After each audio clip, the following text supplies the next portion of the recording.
Assalamualaikum warahmatullahi wabarakatuh. Salam sehat, salam pendidikan untuk sahabat-sahabat Kak Yati Bintang. Baiklah, untuk video kali ini saya akan memaparkan tentang tema yang sangat menarik, yaitu pendidikan sebagai sarana pembentukan demokrasi. Lebih jelasnya, yuk kita ikuti melalui peta konsep berikut ini. Baik sahabat, adapun alur dari tema kita hari ini tentang pendidikan sebagai sarana pembentukan demokrasi. Pertama, nanti kita akan bahas tentang peran pendidikan dalam demokrasi, nilai-nilai demokrasi dalam pendidikan, implementasi, tantangan, strategi, peran guru, manfaat, terakhir adalah kesimpulan. Secara lebih jelas, yuk ikuti penjelasan paparan saya berikut ini. Baiklah, kita langsung ke pembahasan kita pada sore hari ini dengan tema yang sangat menarik, yaitu tentang pendidikan sebagai sarana pembentukan demokrasi. Pendidikan dan demokrasi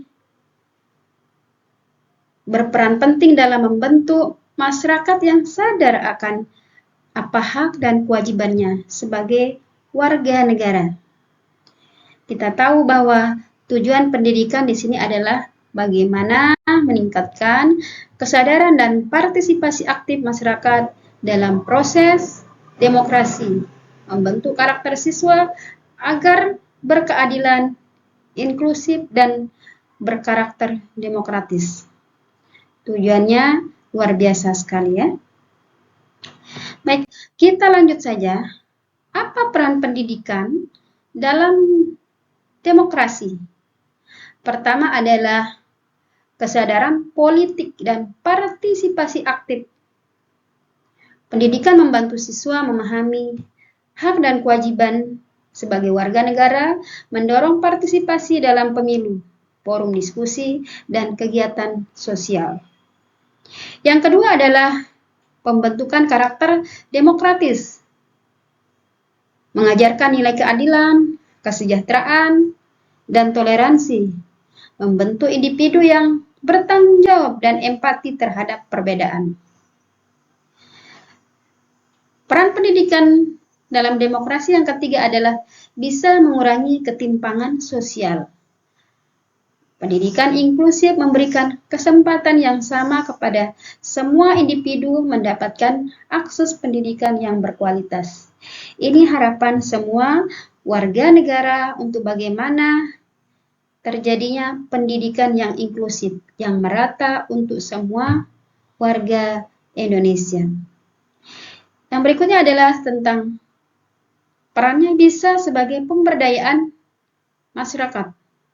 Melalui pendidikan, siswa dilatih berpikir kritis dan mengambil keputusan secara mandiri untuk berkontribusi positif dalam masyarakat.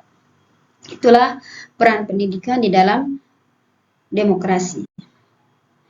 Berikutnya adalah nilai-nilai demokrasi dalam pendidikan. Apa nilainya? Yang pertama adalah keadilan, kesetaraan, kebebasan, partisipasi. Keadilan yang seperti apa? Ya. Ini bisa memberikan akses pendidikan yang setara bagi semua individu, mengurangi diskriminasi dan ketimpangan sosial, ya. Terjadi pemerataan pendidikan, ya. Mudah-mudahan itu harapan kita, semoga tidak terjadi ketimpangan pendidikan. Yang kedua adalah nilai yang kedua yang bisa kita petik di sini, kesetaraan. Memastikan setiap siswa memiliki hak yang sama dalam proses pembelajaran. Menanamkan penghargaan terhadap perbedaan budaya, gender, dan latar belakang. Yang ketiga adalah kebebasan. Apa sih kebebasan di sini? Apakah positif atau negatif? Ya. Di sini mendorong siswa untuk berpikir kritis dan mengungkapkan pendapat tanpa tekanan, membuka ruang diskusi yang konstruktif di kelas. Ya, jadi di sini siswa diberikan kebebasan untuk berpendapat, berdiskusi di kelas.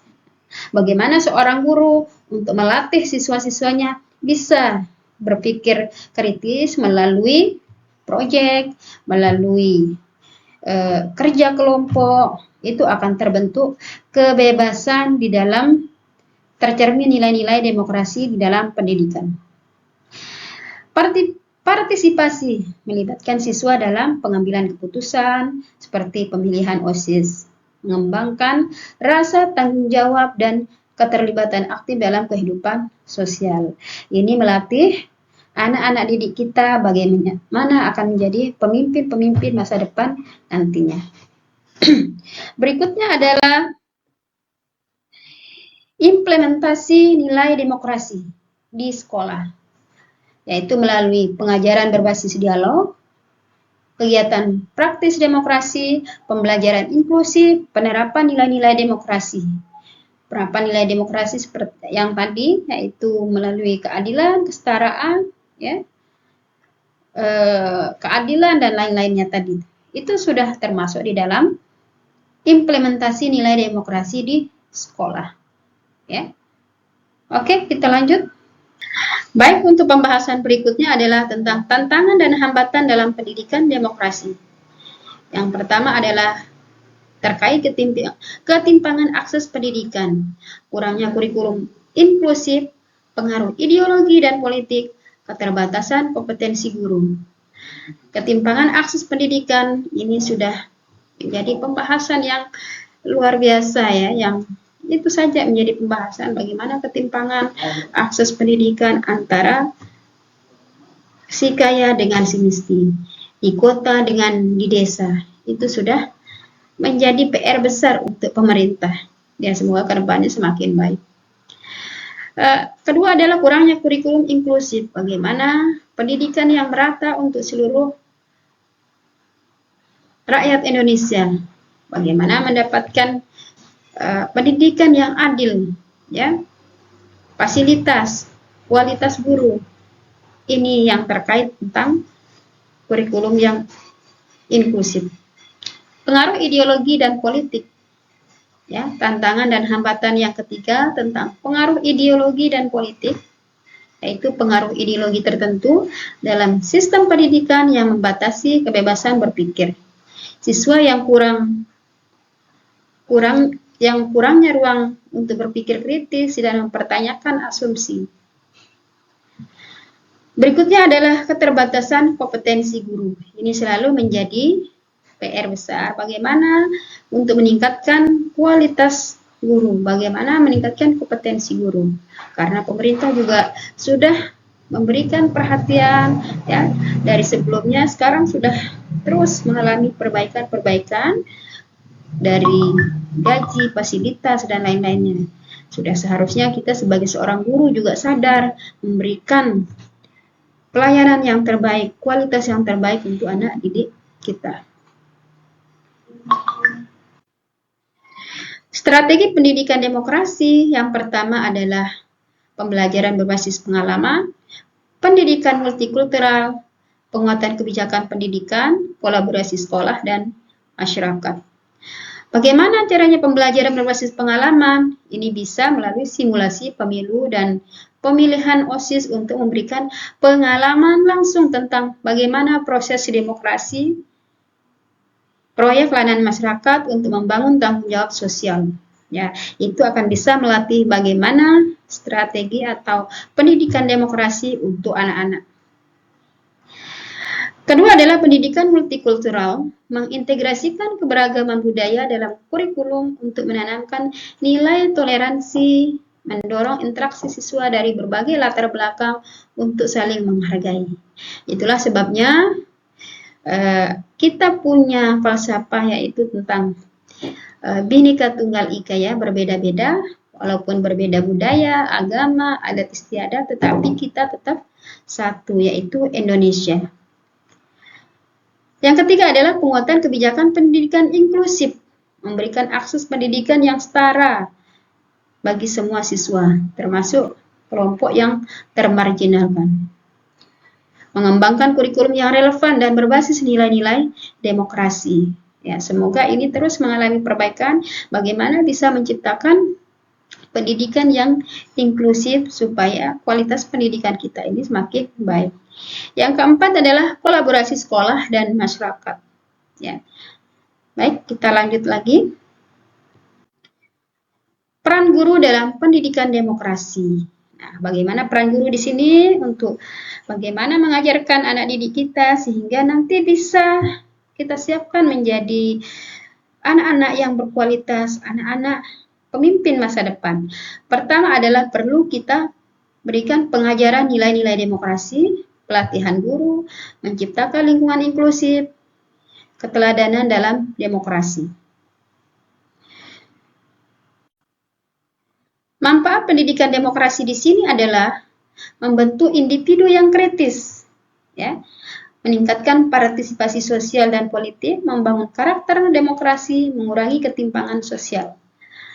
Membentuk individu yang kritis ini bisa meningkatkan kemampuan berpikir kritis untuk mengevaluasi informasi dan membuat keputusan yang tepat, mendorong siswa menjadi pemecah masalah yang inovatif.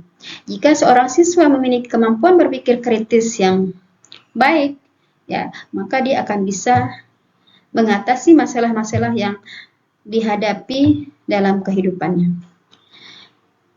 Meningkatnya partisipasi sosial dan sekolah, mendorong siswa untuk aktif dalam kegiatan sosial seperti pemilu dan komunitas lokal. Yang ketiga adalah membangun karakter demokrasi, menanamkan nilai keadilan, kesetaraan, tanggung jawab sosial, membentuk warga negara yang toleran dan empati terhadap perbedaan. Ini sebenarnya tidak jauh dari bagaimana tentang Pancasila. Semua ini adalah ada di sana juga. Ya. Yang keempat adalah mengurangi ketimpangan sosial. Ya. Jadi perbedaan-perbedaan yang ada di dalam masyarakat, ya, baik dari sosial, politik, ekonomi, ya, itu bisa kita kurangi dengan sama-sama bagaimana pendidikan inklusif membuka akses yang setara bagi semua siswa. Jadi ini adalah tugas pemerintah untuk bagaimana mengurangi tingkat ketimpangan sosial di masyarakat. Baik, jadi sampai kita pada kesimpulan tentang pendidikan dan demokrasi. Jadi pendidikan di sini adalah sebagai fondasi utama membentuk masyarakat yang demokratis. Implementasi nilai-nilai demokrasi seperti keadilan, kesetaraan, kebebasan, dan partisipasi dalam membantu membangun generasi yang kritis dan bertanggung jawab. Pendidikan berbasis pengalaman dan inklusif memperkuat kesadaran politik dan sosial siswa. Jadi ini adalah perlu perhatian semua pihak dari orang tua, guru, pemerintah untuk bagaimana bisa menciptakan pendidikan yang inklusif, mengurangi tingkat ketimpangan sosial terhadap pendidikan. Ya, semoga pendidikan kita terus mendapatkan kualitas yang baik karena pemerintah kita juga sekarang baru dan menteri kita juga baru di pendidikan. Baik, itu saja sahabat Kayati Bintang yang bisa saya sampaikan. Ya, kurang lebihnya mohon maaf. Ya, semoga kedepannya saya terus meningkatkan kualitas diri, ya, untuk menyampaikan video-video terbaik untuk kakak-kakak semua. Itu saja dari saya. Assalamualaikum warahmatullahi wabarakatuh. Salam sehat, salam pendidikan untuk kita semua. Bye-bye.